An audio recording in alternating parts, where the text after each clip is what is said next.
Hello everyone! Good morning! Lunes nga pala ngayon at babalik na naman po tayo sa pagtitinda ng isda. Unti nga lang po pala yung isda na ititinda natin ngayon dahil unti lang din po yung nakuha natin dun sa may buyer ng mga isda. Yan lang po kasi yung dumaong. Yung isda po namin ay fresh na fresh pa po yan galing sa dagat.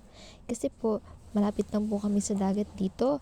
Ayan, tinanggal ko po muna yung jacket ko kasi medyo sagabal at malalansahan lang po yun ng isda. Sabi nga ng partner ko, wag ko daw muna tanggalin kasi malamig pa daw. Sabi ko okay lang naman, hindi naman ako masyadong nilalamig niyan kapag nagsasakay lang ng motor.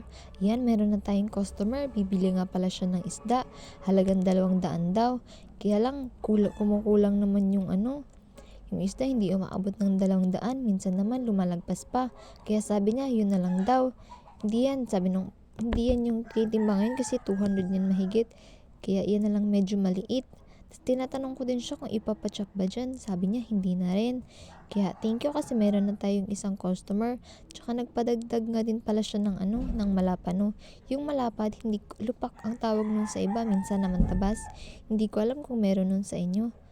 Yan, thank you po sa bumili. Tapos meron naman po tayong pangalawang bibiling customer.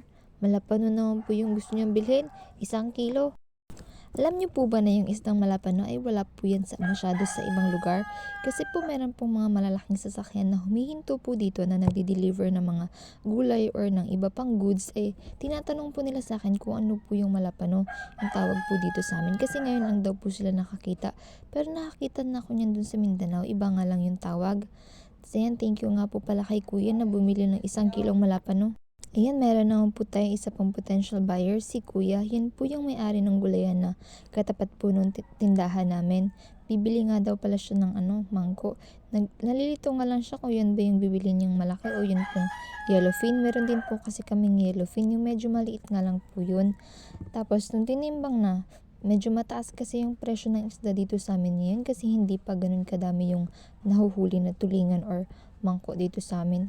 Yan, bumalik muna siya sa kanila para magtanong dun sa asawa niya. Ina-arrange na nga pala namin dyan yung malapano kasi i-display na namin lahat kasi unti lang naman yung nakuha namin 6 kilo lang naman kasi yun. Naglagay na rin pala kami ng ice sa ibabaw para naman hindi siya malabsa, para manatili pa rin siyang fresh. Yung lalaki nga pala na nakikita nyo kanina is yun pala yung partner ko. Tapos yan namang naka-violet na yun is patunguin siya sa trabaho niya dun sa may bukid, dun sa may kakawan. Nagtanong nga siya kung ano yung dinidisplay namin. Kapit-bahay pala namin yan.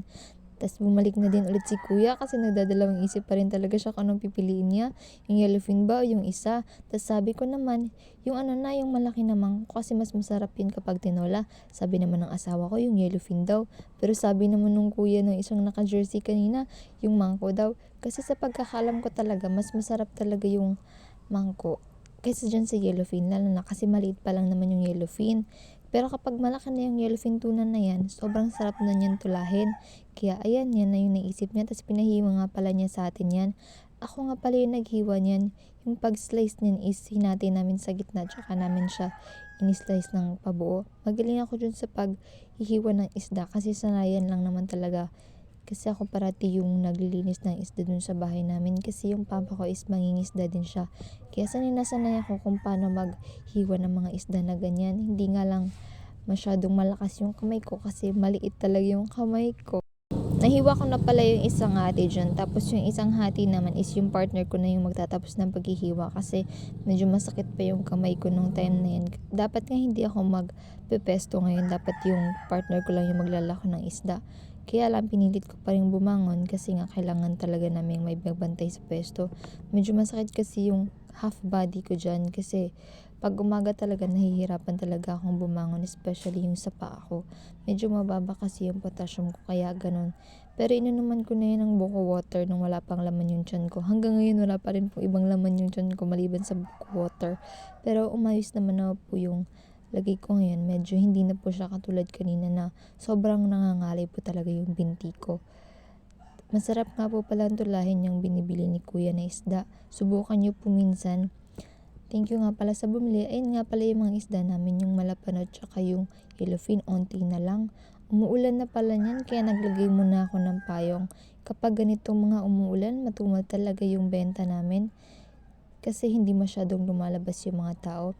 Yung estilo nga pala namin para mabilis maubos yung isda namin is ako yung nagbabantay sa maliit naming pesto, tapos yung asawa ko naman yung naglalako ng ibang isda.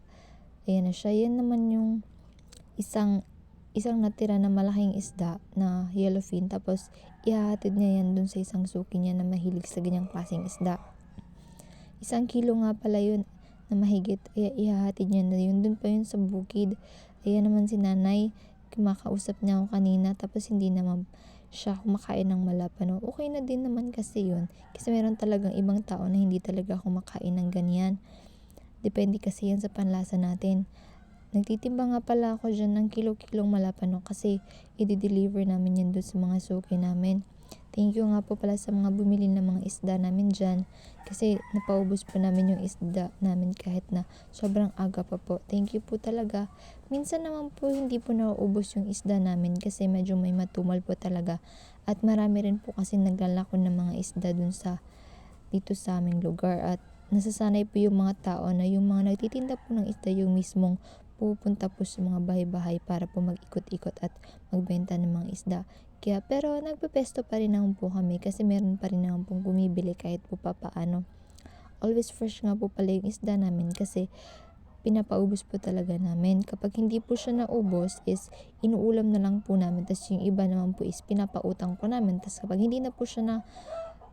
hindi po namin napautang lahat is binibigay na lang po namin sa kapitbahay namin para po wala na po kaming itinda bukas. Medyo lugi po siya minsan, pero ganun po talaga yung pagnenegosyo. Kailangan po nating tanggapin na may panahon po na hikita po tayo ng medyo malaki, minsan naman po hikita tayo ng unti lang, at minsan po talaga wala po tayong kinikita at magdadagdag po tayo dun sa ibabayad po natin dun sa kinuhanan natin ng isda kasi hindi umabot yung yung kinita natin kasi pinautang natin sa iba. Tapos nagliligpit na nga po pala ako niyan kasi uuwi na po tayo niyan after pong makabalik ng partner ko.